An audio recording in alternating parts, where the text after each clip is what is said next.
मंच के सामने सभी बुद्धिजीवी वर्ग बैठा है और मेट कोटवाल धोनीदार गादीपति भी बैठे हैं। जो उम्र दराज हैं उनके सामने में एक बालक हूँ, फिर भी संचालक महोदय ने एक निवेदन किया है, 2 शब्द के लिए मंच पे आया हूँ। अगर कोई ऐसी त्रुटि हो तो पहले से ही क्षमा प्रार्थी हूँ।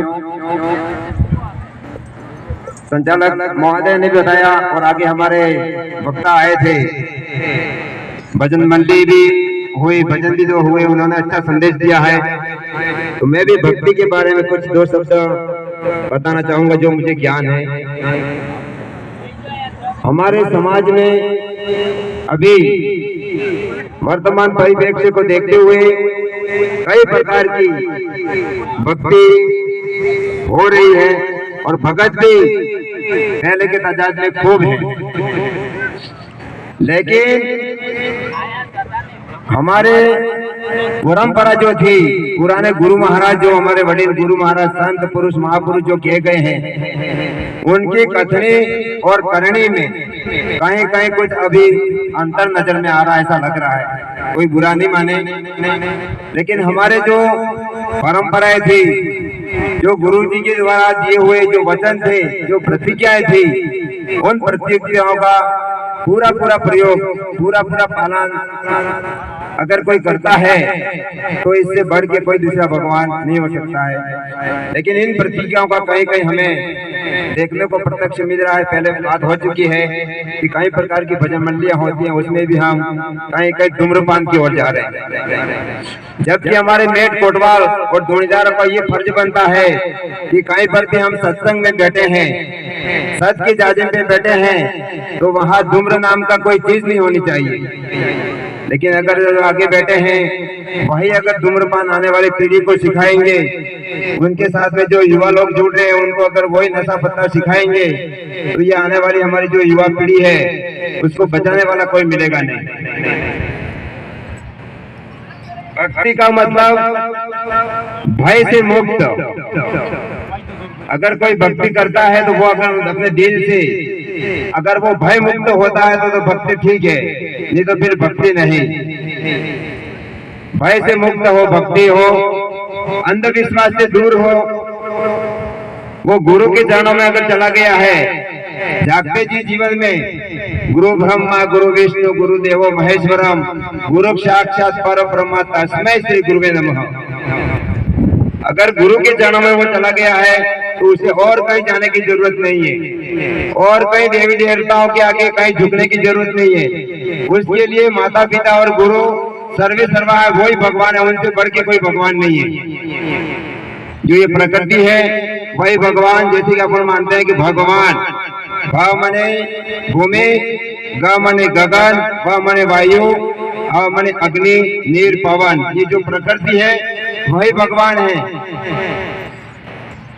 उन्हीं से 3 गुण और 5 तत्व से ये हमारा शरीर निर्मित होता है। ये जो पुतला है वो पुतला बनता है और इन्हीं 3 तत्व और 3 गुण और 5 तत्वों में विलीन हो जाता है। इसलिए संत महापुरुष कहते हैं कि जीव नहीं आता है नहीं जाता है। कहता है कि आया कहाँ से आया कहाँ जाएगा, कहाँ तुम्हारा धाम, ये काया तो पल में फूट जाएगी, हंस बताओ तुम्हारा ठोड़। सजीवों पूछे निर्जीवा ने तुम मुझे कुछ दे, सजीवों पूछे निर्जीवा ने तुम कुछ मुझे दे। वो निर्जीवों को है कि मैं तेरा बिछाड़े में बैठा, तू मेरे पास मांगे तो मैं क्या तेरे को दूं, मेरी तो 1 फुटी पण तेरे क्यारी में 2 फुटी। इसलिए हमें अंधविश्वास से बाहर आकर, रूढ़िवादी से बाहर आकर हमारे माता पिता के चरणों में नमन करना है, हमारे बड़े बुजुर्गों का कहना मानना है और गुरु जी के वचनों में रहना है सदा, तो वही हमारी भक्ति है। बाकी हम अंधविश्वास की ओर जाएंगे तो हमें कहीं भक्ति नजर नहीं आएगी। हमारी जो आने वाली पीढ़ी है वो भी इधर इधर कहीं भटकती रहेगी। भक्ति के साथ में हमारा रहन सहन, बोली, खान पान है, हमारी जो संस्कृति है उसको भी हमें बचा के रखना है। ये जो हमारे जो भक्त लोग हैं जो यहाँ आए उनको ही सुनना पड़ेगा, जो नहीं आए वो तो सुनेंगे नहीं। तो ये नहीं हम तो आए तो यहाँ मतलब हम क्यों सुने, लेकिन सुनना अपन को ये, क्योंकि अपन घर बार छोड़ के यहाँ आए हैं। तो कोई कटु नहीं माने भक्त लोग, सब सज्जन लोग बैठे हैं, सब आप ज्ञानी हैं। लेकिन हमारे समाज के अंदर कुछ अब रहन सहन और जो ये पगड़ियां हैं उसमें भी कुछ परिवर्तन होने लगा है। तो इस परिवर्तन को आकर्षक रंग की ओर हमें नहीं जाना है। ये गैर लोग हैं वो हमें कहीं कहीं उनके लिए कौन सा आकर्षक कलर है, कौन सा आकर्षक कपड़ा है, ये करके वो कपड़े की ओर अपन को आकर्षित करते हैं। उस कपड़े का महत्व अपन को समझना है कि ये कलर क्यों ज्यादा बिकाऊ हो रहा है।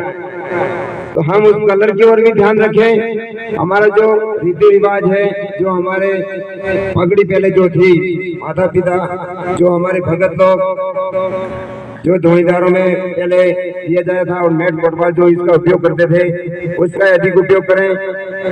कहीं हमारे बहुत अभी भजन मंडियां हो रही है, रात दिन भक्तों को सोने नहीं मिल रहा है।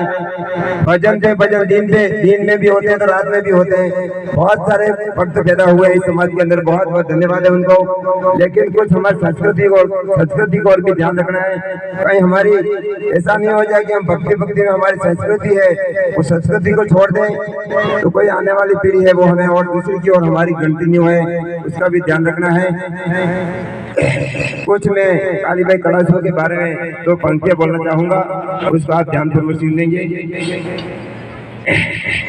ओ भाई काली कलाशुवारे,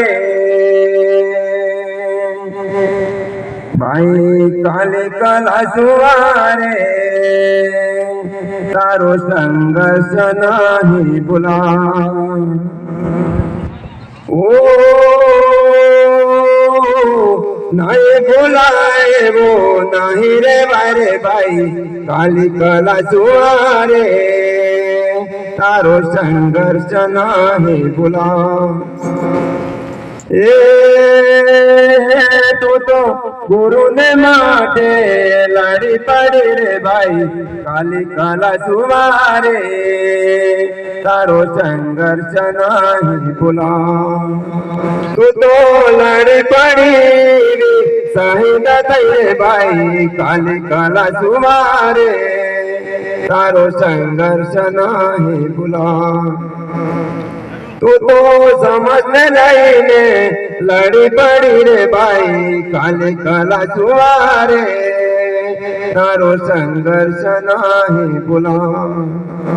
नहीं बुलाए वो नहीं रे भाई काली कलाशुवारे, तारो संघर्ष नहीं बुला। तू तो शिक्षा ने लईने अलग जगह भी भाई काली कलाशुवारे, तारो संघर्ष नहीं बुला, तारो संघर्ष नहीं बुला।